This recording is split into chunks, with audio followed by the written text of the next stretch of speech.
नमस्कार। आज मैं फिर आपके सामने अपराध की एक और घटना लेकर आया हूं और कई दिन बाद आया हूं। करीब 4 दिन बाद मैं फिर आपके सामने रूबरू हूं अपराध की एक और घटना को लेकर। इन 4 दिनों में मैं कुछ व्यक्तिगत कारणों से, कुछ सरकारी कारणों से शहर के बाहर था। इस वजह से आप लोगों को रिपीटेड एपिसोड्स, कुछ लोगों को अच्छा लगता है, कुछ लोगों को अच्छा नहीं लगा, ऐसा कमेंट से मुझे पता लगा। बहरहाल मैं स्वस्थ हूँ, आप देख रहे होंगे, किसी तरह की कोई परेशानी नहीं है। और उन सभी सुधी श्रोताओं का मैं आभार व्यक्त करता हूँ, दिल से शुक्रगुजार हूँ, जिन्होंने आज और कल में ये लिखना शुरू किया था कि कई दिन हो गए, ना अपने बारे में आपने कुछ बताया, न कम्युनिटी में कुछ पोस्ट किया और कुछ चिंता हो रही है। तो बिल्कुल ठीक हूँ, कोई बात नहीं थी। यूं ही अब जानते हैं 10 काम भी होते हैं, परिवार के भी और कुछ सरकारी भी, जिसकी वजह से 3-4 दिन नहीं रह पाया। लेकिन अब मैं मुस्तकिल अगले कम से कम हफ्ते 10 दिन के लिए यहीं पर हूँ और रोज़ आपके सामने उपस्थित होऊंगा। आज का वाकया है राजस्थान से। राजस्थान का जिला है झुंझुनू और थाना है मुकुंदगढ़। तारीख थी 24 मार्च 2024, यानी घटना हालिया है, हाल फिलहाल की है। रात के कोई 11 साढ़े 11 बजे थाना मुकुंदगढ़ पे ये सूचना आई कि डूंडलोद बलारिया अंडरपास के पास या अंडरपास पर ही एक कार में आग लग गई है। कार धू धू करके जल रही है। पुलिस ने फायर ब्रिगेड को सूचना दी और खुद दल बदल के साथ थाना अध्यक्ष वहां पर पहुंच गए। श्री महेंद्र सिंह थाना प्रभारी थे मुकुंदगढ़ के, वो खुद भी वहां पहुंच गए। तब तक वहां गांव वालों की काफी भीड़ इकट्ठा हो गई थी। धूल मिट्टी और पानी से लोगों ने कार की आग को बुझा लिया था। सावधानी पूर्वक कार को खोलकर देखा गया, क्योंकि आसपास कोई भी ये क्लेम करने वाला नहीं था कि ये मेरी कार थी या मैं इस कार में था या मैं जान बचा कर निकला हूं। इस तरह कहने वाला कोई नहीं था। सिर्फ एक व्यक्ति था, सोनू नाम का। उसने ये बताया था कि मेरे भाई हैं, चचेरे भाई हैं, और वो उनकी गाड़ी है, वो फौज में हैं, छुट्टियां बिताने के बाद आज ही वापस अपनी ड्यूटी पर जाने के लिए घर से निकले थे। लेकिन कहाँ गए ये पता नहीं। आग जब थोड़ी ठंडी हुई, धुआं कुछ कम हुआ, तो फिर सावधानी पूर्वक गेट को खोलकर देखा गया तो ड्राइविंग सीट पर एक व्यक्ति कंकाल में तब्दील ऐसा लग रहा था कि बैठा हुआ था। कुछ नहीं बचा उसका, थोड़ा बहुत हिप का पोर्शन और बाकी सब कंकाल ही कंकाल। हल्ला हो गया कि वही जा रहा था, विकास भास्कर फौजी का नाम था, और वही संभवतः गाड़ी में किसी technical fault, electrical short circuit की वजह से आग लग गई और वो भी उसी में जलकर मर गया। जोर का हल्ला हुआ, लोग वहां पहुंचे। पुलिस ने वो सारी हड्डियां और मांस का जो कुछ भी टुकड़ा बचा हुआ था वो इकट्ठा किया, पोस्टमार्टम के लिए भेज दिया। पोस्टमार्टम अब क्या परफॉर्म होता है पोस्टमार्टम में, हड्डियों में कुछ बहुत चीज़ें पता नहीं लगती, फिर भी कोशिश की गई और cause of death due to burn injuries करके पोस्टमार्टम रिपोर्ट भी भेज दी गई। और फिर विकास भास्कर यानी उस फौजी की परिवारजनों को ये जो पोस्टमार्टम के बाद जो भी अवशेष थे वो सौंप दिए गए और उन लोगों ने उसका अंतिम संस्कार कर दिया। कोई ऐसी बात इसमें प्राइमा फेसी नहीं लग रही थी।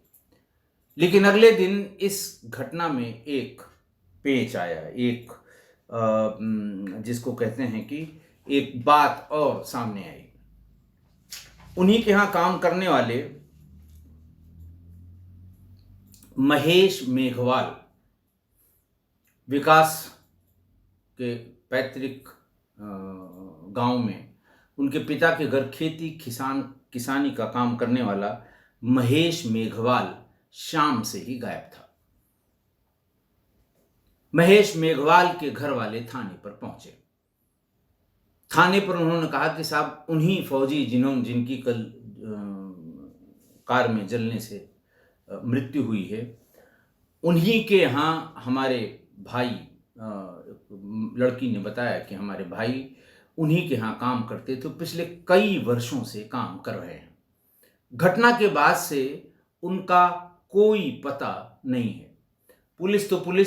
पुलिस ने फौरन इसको जोड़कर देखा कि ऐसा तो नहीं है कि ये कार में अपने आप आग लगने के बजाय ऐसा कोई मामला हो जिसमें महेश मेघवाल की कोई भूमिका हो। बहरहाल पुलिस ने गुमशुदगी लिख ली और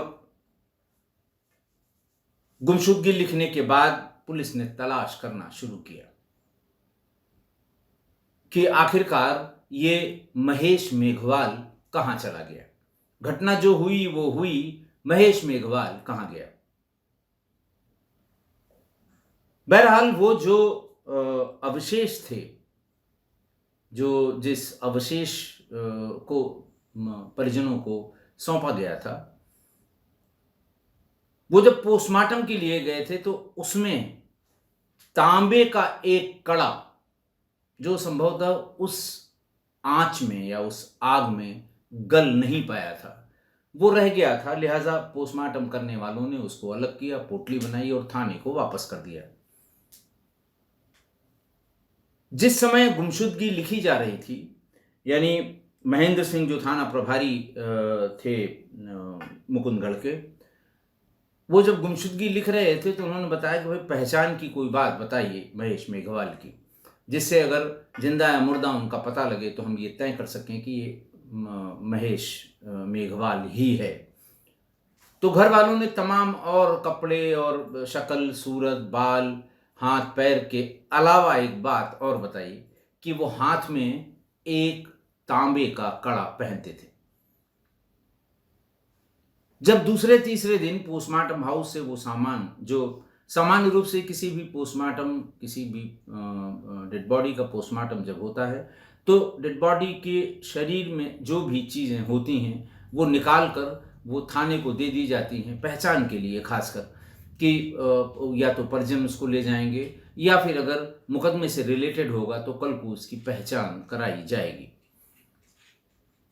ये बात स्ट्राइक कर गई इंस्पेक्टर प्रभारी मुकुंदगढ़ को। पोटली से निकाला गया, दिखवाया गया तो घर वालों ने कहा हाँ ये कड़ा तो महेश मेघवाल ही पहनता था। फिर पोस्टमार्टम करने वाले डॉक्टर से पूछा गया कि भाई ये कहाँ मिला था। उन्होंने कहा साहब जो आप लोगों ने हड्डियां और बाकी चीजें इकट्ठा करके पोटली में दी थी ये उसी में था। ये कहना मुश्किल है कि वो उस कंकाल के पार्ट में कहीं था या वहां जब आप इकट्ठा कर रहे थे तो सीट पर या इधर उधर पड़ा हुआ था। ये पोस्टमार्टम करने वाले डॉक्टर्स ने कहा कि ये हम गेस नहीं कर सकते हैं। बहरहाल पुलिस के मन में या दिमाग में ये बात क्लिक करने लगी कि कुछ न कुछ लोचा है जरूर इस घटना में। इसलिए पुलिस ने घर वालों से संपर्क किया कि भाई आपके यहाँ ये काम करता था महेश मेघवाल, कब अंतिम बार देखा गया, कैसे हुआ। बताते बताते ये बताया गया कि जब वो छुट्टियों की बात करके वापस जा रहा था विकास भास्कर, तो उसके साथ सोनू भी था और उसके साथ महेश मेघवाल भी था। सोनू से पूछताछ की गई जो उसका चचेरा भाई था, जिसने सबसे पहले मौके पर पहुंच के ये बताया था कि ये गाड़ी मेरे चचेरे भाई विकास भास्कर की है, वही चला रहे थे, सामान अपना सब लेके वापस ड्यूटी ज्वाइन करने जा रहे थे। लेकिन उसने कुछ भी बताने से इनकार कर दिया। लेकिन बार बार पुलिस इस चीज को गांव में, परिवार में और इन सब में पूछताछ कर रही थी। जो संदेह उत्पन्न हो रहा था पुलिस को कि ये घर के भीतर के ही है। सोनू पर भी पुलिस को शंका होने लगी। पुलिस ने सोनू का नंबर निकलवाना शुरू किया। विकास भास्कर जिसकी मृत्यु हो गई, जिसकी मृत्यु बताई गई, उसका भी सीडीआर निकाला गया। घर वालों का सीडीआर निकाला गया। चूंकि एक एक आदमी से पूछताछ हुई थी, तो 28 मार्च को एक फोन आया। फोन किसी अननोन नंबर से था और फोन किया गया था ममेरे भाई को। फोन करने वाले ने अपने आप को विकास ही बताया और ममेरा भाई चूंकि उनसे कन्वर्सेशन में था, उसने बताया कि नहीं, फोन तो विकास ने किया था और उसने कहा था कि मेरे पास पैसे बिल्कुल खत्म हो गए हैं, वो कुछ रुपए मेरे बैंक खाते में ट्रांसफर कर दे। ममेरा भाई भाग के घर पर आया, उनसे कहा कि साहब ऐसे ऐसे फोन आया था। लोग चूंकि अंतिम संस्कार करके आए थे, कार में जली हुई बॉडी देख कर आए थे, तो उन लोगों को संशय हुआ कि ऐसा न हो, आजकल ये फोन पर पैसा ट्रांसफर करने की जो बहुत ढेर सारे फ्रॉड होते रहते हैं, कहीं ऐसा न हो ये उससे रिलेटेड कोई बात हो। फौरन घर वालों ने अननोइंगली, इनोसेंटली थाने पर जाकर ये बात बता दी कि साहब इस नंबर से और इतने बजे इस नंबर पर ये फोन आया और ये मेरे भाई का कहना है कि ये विकास ही बोल रहा था, उसे पैसे की जरूरत है। पुलिस ने उस फोन नंबर पर फोन किया। जिस व्यक्ति का फोन था उसने तुरंत उठाया। उनसे पूछा गया कि इतने बजे के आसपास आपने क्या इस नंबर पर फला आदमी को फोन करके कुछ पैसे की बात की थी? उन्होंने नहीं साहब, मैंने बिल्कुल बात नहीं की थी।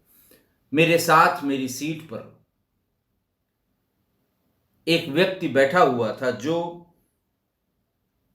झुंझुनू के लिए ट्रेन पर मेरे साथ बैठा था। उसने ये कहा था कि हमारा फोन घर पर ही छूट गया है, मुझे एक कॉल करने की इजाजत दीजिए। मैंने अपना फोन दे दिया। उसने किसी से बात की, कहीं अलग नहीं, मेरे पास ही बैठकर, और पैसा ट्रांसफर करने की बात कर रहा था। इससे मुझे लगा कि जो ये कह रहा है कि फोन छूट गया और पैसा उसके पास नहीं है, वो बात सही है। पुलिस ने फिर उससे पूछा कि फिर क्या हुआ, तो उसने कहा साहब वो फिर झुंझुनू उतर गया था। बात ये 28 की है, 28 फरवरी की। पुलिस ने जहां जहां वो ट्रेन गई वो सब जगह देखा, तो उसको चुरू में रेलवे स्टेशन से बाहर निकलते हुए विकास भास्कर दिखाई दिया।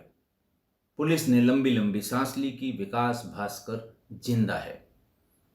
अपनी ही गाड़ी में आग लगने की जो मौत की खबर थी वो गलत है, और तब ये यकीन होने लगा कि मरने वाला, आग से मरने वाला उस गाड़ी में और कोई नहीं, महेश पालीवाल ही, मेघवाल ही है।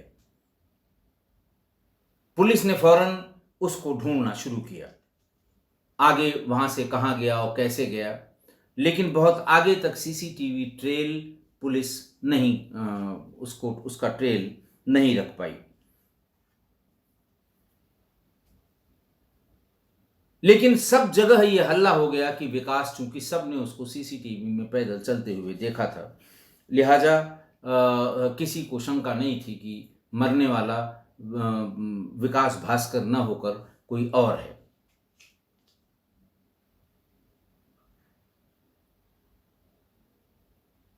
और यह भी शंका बलवती हो गई कि मरने वाला और कोई नहीं, महेश मेघवाल है, जो उनके यहाँ पिछले कई वर्षों से, दसियों साल से उनके यहाँ खेती किसानी का काम करता था। जब यह हल्ला हुआ तो महेश मेघवाल की भतीजी ने विकास भास्कर, उसकी पत्नी और चचेरे भाई सोनू के खिलाफ अपने चाचा महेश मेघवाल की अपहरण और हत्या की रिपोर्ट लिखा दी। जो गुमशुदगी थी उसको उसको तरमीम कर दिया गया अपहरण और हत्या में, क्योंकि ये तो तय हो गया कि वो जिंदा था। महेश मेघवाल गाड़ी चलाना जानता नहीं था। अगर मान लिया उसके साथ भी, विकास के साथ भी बैठा था, तो विकास को सामने आकर ये बताना चाहिए था। गाड़ी में अचानक आग लग गई, महेश भीतर बैठा हुआ था और संभवतः उसकी जलकर मृत्यु हो गई। लेकिन ऐसा कुछ न करके वो वहां से दिल्ली की तरफ भाग गया था। और बाद में जब अखबारों में हल्ला हुआ, अखबारों में ये बात हुई कि साहब ये जिंदा है, पुलिस ने चुरू में देखा है, तो वो भागकर 1 अप्रैल को सुबह सुबह 6:30 बजे अपने घर पहुंच गया। विकास भास्कर, फौजी, जो जम्मू कश्मीर में कहीं पोस्टेड था, घर पहुंचा और पहुंचते ही उसने ये कहा कि मेरी हालत या मेरी तबीयत बहुत खराब है। उसे उल्टियां हो रही थीं, उल्टियां बहुत कस के हो रही थीं। 9:15 बजे उसे घर वाले मुकुंदगढ़ सीएससी पर लेकर गए। 6, 6:30 बजे आया था। 7 बजे उसने सीने में दर्द और उल्टी करनी शुरू की। थोड़ा बहुत जो लोकल इलाज घर में होता है कि साहब पानी पिला दीजिए, मुंह में छींटा मार दीजिए और पुदीन हरा पिला दीजिए, या इस तरह की बात जो हर घर में छोटी मोटी कोई इस तरह की दवाइयाँ होती हैं। लेकिन जब हालत बिगड़ने लगी तो उसे वहाँ से मुकुंदगढ़ सीएससी ले जाया गया और मुकुंदगढ़ सीएससी से 9:30 बजे उसे झुंझुनू के बीडीके हॉस्पिटल रेफर कर दिया सीएचसी वालों ने, मुकुंदगढ़ सीएचसी वालों ने। वहां पहुंचते ही उसके डॉक्टर्स के एक पैनल ने, फौजी था इसलिए डॉक्टर्स के एक पैनल ने उसकी जांच पड़ताल की और इस पैनल में बड़े डॉक्टर्स थे, रिप्यूटेड डॉक्टर्स थे। डॉक्टर योगेश झाकड़ थे, डॉक्टर कपिल सिहाग थे, डॉक्टर नवीन कुलहरी थे। इसी बीच उसकी तबीयत बहुत खराब होती गई और 11:15 बजे उसने अस्पताल में ही, बीकेडी हॉस्पिटल झुंझुनू में ही उसने दम तोड़ दिया। तो 2 चीजें हो गई। एक तो ये साबित हो गया कि ये घर आया, जब घर आया तो वहां भीड़ भी इकट्ठा हो गई। इसी बीच में तबीयत खराब हुई, भीड़ उसको अपने साथ लेके हॉस्पिटल गई और फिर वहां से झुंझुनू बीकेडी हॉस्पिटल गई, जहां 11:30 बजे तक उसकी मृत्यु हो गई। तो ये तय हो गया कि ये जिंदा है और मरने वाला महेश मेघवाल था। अब ऐसा उलझ गया कि अगर महेश मेघवाल को जिंदा पुलिस ने पकड़ा होता तो ये पता लगता कि उसने, महेश मेघवाल नहीं, विकास फौजी को, अगर विकास भास्कर को पकड़ा गया होता तो वो बताता कि आखिरकार उसने महेश मेघवाल को क्यों मार दिया, क्या वजह थी। वो तो उसके घर का आदमी था, बेचारा घर में काम काज सब करता था और बहुत पुराना आदमी था। कभी उसके ऊपर किसी ने कोई शंका भी नहीं की थी घर में, फिर उसको क्यों मार दिया गया।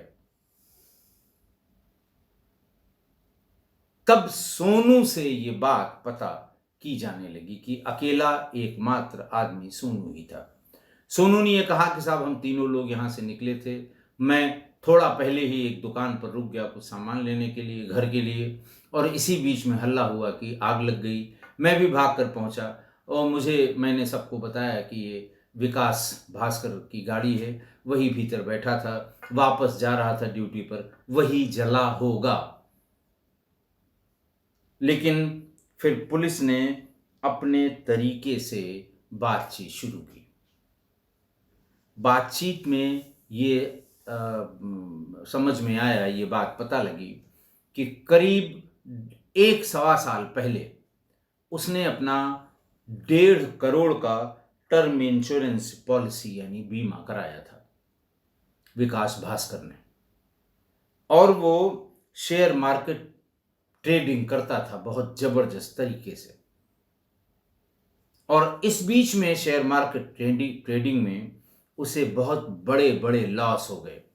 जिसको पूरा करने के लिए उसने अपने सहयोगियों सहपाठियों से बड़ी रकम उधार में ले ली।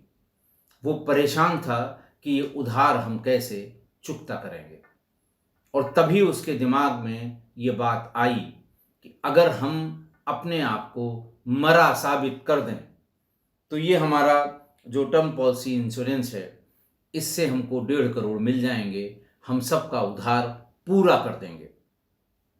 अब देखिए, समझ है लोगों को कहाँ तक,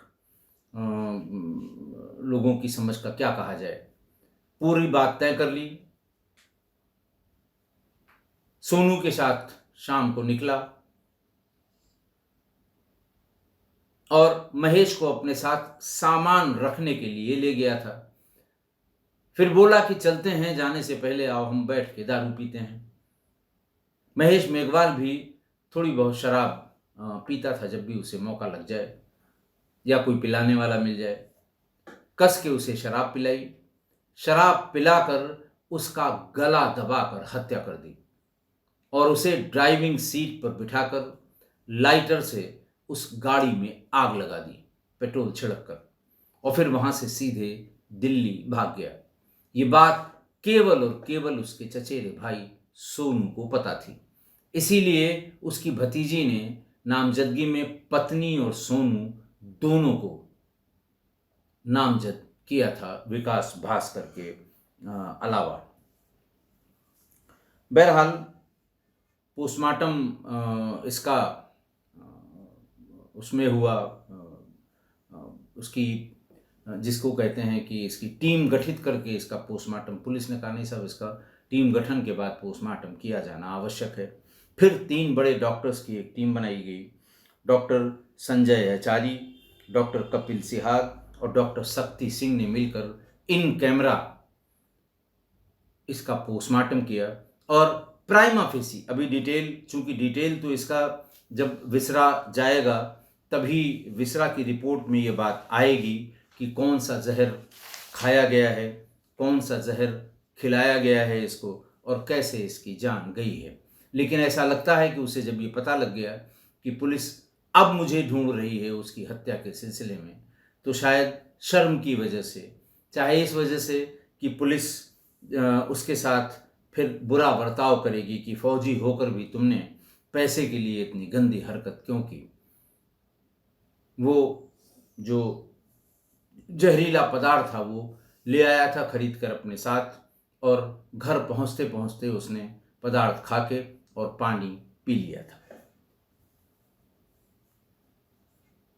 आज की घटना देखिए, अभी हाल में मैंने एपिसोड 1003 में एक घटना का जिक्र किया था जिसमें से रिटायर्ड नेवी ऑफिसर बालेश कुमार ने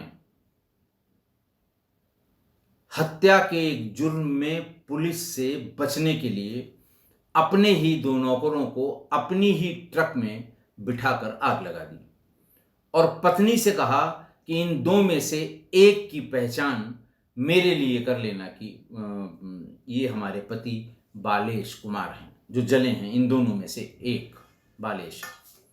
पुलिस ने मान लिया, बॉडी दे दी, अंतिम संस्कार हो गया। चूंकि उसको पेंशन मिलती थी तो अगली पेंशन ट्रांसफर हुई उसकी पत्नी को।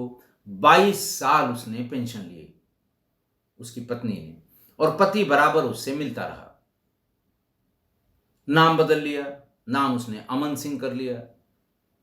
दिल्ली आकर प्लॉटिंग का काम करने लगा, उसी में फ्रॉड हुआ, लोगों ने मुकदमा लिखाया, तिहाड़ जेल पहुंच गया। धीरे धीरे परतें खुलनी शुरू हुई तो ये पता लगा कि ये बालेश कुमार है और दोहरी हत्या का वांटेड है। और भी हत्याएं, साले की हत्या और कौन कौन सी हत्या का वो भी जुर्म भी उसके ऊपर बाद में निकला। लेकिन अपने को मरा साबित करने के लिए अपने ही ट्रांसपोर्ट में काम करने वाले व्यक्ति को अपनी ही गाड़ी में, अपनी ही ट्रक में, अच्छा मरने के बाद ट्रक का इंश्योरेंस भी क्लेम कर लिया। पत्नी को सारी बात पता थी, लेकिन 22 साल तक उसने पेंशन ली, और जब वो तिहाड़ गया तब धीरे धीरे परतें खुलनी शुरू हुई। तो ये मैंने अभी हाल में 1003 एपिसोड 1003 में इसका जिक्र किया था। और ऐसी कम से कम 5-6 और घटनाएं मैंने पिछले 1000 एपिसोड में ऐसी बताई हैं जिसमें पैसे की लालच में, यानी बीमा की रकम की लालच में, या फिर पुलिस से बचने के लिए, अपने आप को मरा साबित करने के लिए किसी निरपराध गरीब व्यक्ति को अपने स्थान पर अपनी गाड़ी में बिठाकर आग लगाई गई थी। एक का तो मुझे याद है, एपिसोड नंबर नहीं याद है, वो पुलिस का, दिल्ली पुलिस का एएसआई था। अपनी एक प्रेमिका के पूर्व प्रेमी की हत्या कर दी। पुलिस जांच पड़ताल करते करते उस तक पहुंच गई। अपनी गाड़ी से निकला और अपने ही मोहल्ले के एक अपने दोस्त जो रेहड़ी लगाता था उसे बुलाकर खूब शराब पिलाई और अपनी ही गाड़ी में बिठा के आग लगा दी। बाद में पकड़ा गया। ऐसी ही 3-4 और घटनाएं मैं बता चुका हूं और मुझे एपिसोड नंबर याद नहीं है। हमारे बहुत से सुधी श्रोता इसको ट्रैक करते हैं। अगर किसी सुधी श्रोता को इनके नंबर याद हों तो आप कमेंट बॉक्स में ज़रूर लिखिएगा। मैं इसका जिक्र अगले अंक में करना चाहूँगा। ये इसलिए चूंकि ये एक घटना और आ गई तो फिर मैंने इसका जब गहनता से अध्ययन किया तो एक बात इन सारी घटनाओं में कॉमन निकली कि शराब पिलाकर अपनी ही गाड़ी में, और कहीं कहीं तो मुझे याद है एग्जैक्टली उस एपिसोड का नंबर याद नहीं है, कि अपना आधार कार्ड, अपना मोबाइल फोन, इन दोनों को भी उसी बॉडी के साथ रख कर जलाया गया। आधार कार्ड को ऐसे जलाया गया कि वो अधजला रह जाए और फोन को ऐसे जलाया गया कि वो पूरा जल जाए, लेकिन भीतर जहां आईएमआई नंबर की स्लिप लगी होती है प्लास्टिक वाली, वो न जले,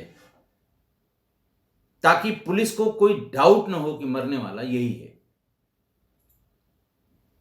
लेकिन इन सारे केसेस में जो मैंने आपके सामने रखे हैं, 5-6 होंगे जहां तक मुझे अंदाज है, या एक आध ज्यादा ही होंगे, इन सब में पहले उस निरपराध अनजान व्यक्ति को बिठा के शराब पिलाई गई।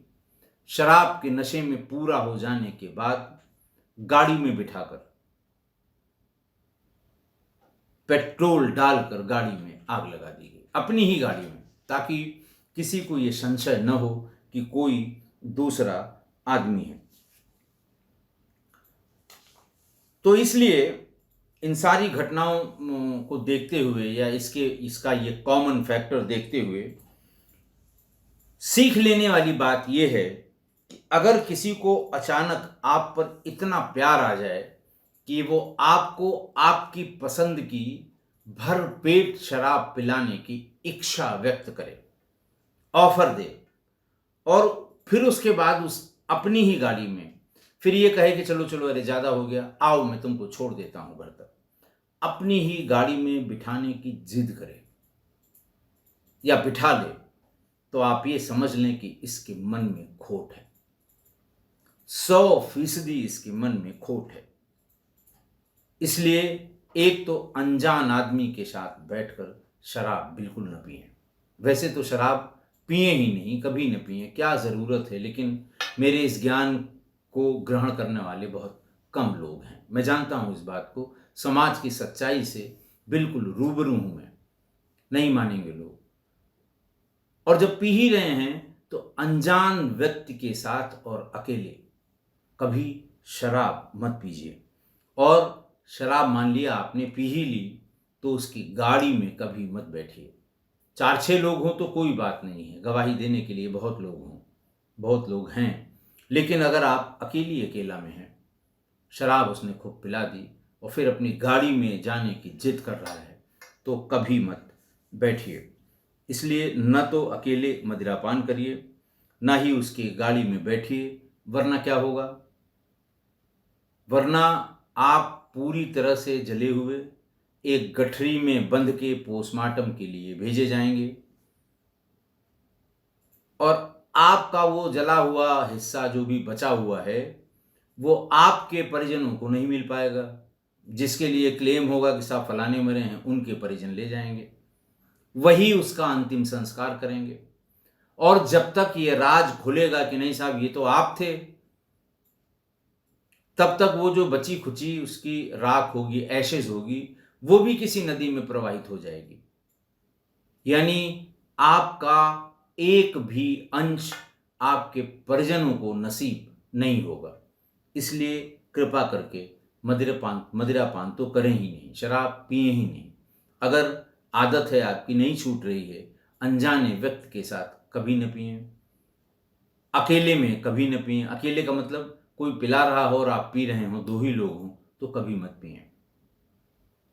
और अगर फिर भी आप नहीं माने, आपकी इच्छा इतना जोर मार रही है भीतर से, तो कम से कम उसकी गाड़ी में मत बैठिए।